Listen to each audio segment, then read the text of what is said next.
Emergency में मरीज आया था रात 3:30 बजे। डॉक्टर साहब मस्त सो रहे थे गहरी नींद में।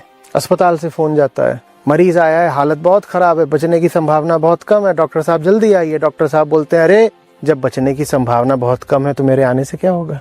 श्री कृष्ण कह रहे हैं ये तर्क कभी मत चलाना। तर्क ये भी तो हो सकता था ना कि बचने की संभावना बहुत कम है तो फिर मैं उड़ कर आ रहा हूँ, 10 मिनट में आता हूँ, 4 मिनट में आऊंगा। एक तर्क ये हो सकता है, अरे जब उसे बचना ही नहीं है तो मुझे क्यों परेशान कर रहे हो रात में।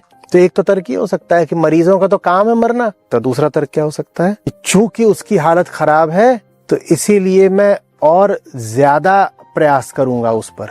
मैं कह रहा हूं मैं उड़ कर आ रहा हूं, मैं ये भी नहीं प्रतीक्षा करूंगा कि औपचारिक कपड़े वगैरह पहनूं, मैं जिस हाल में हूं मैं भाग कर आ रहा हूं, जान बचानी है। एक तर्क ये भी तो हो सकता है ना। श्री कृष्ण कह रहे हैं पहला तर्क कभी मत देना, वो कामना तर्क है।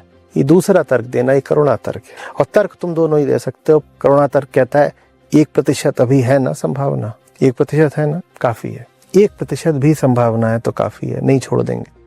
सत्य का सूरमा वो होता है जो कहता है उसको भी तार दूंगा जो तर नहीं सकता।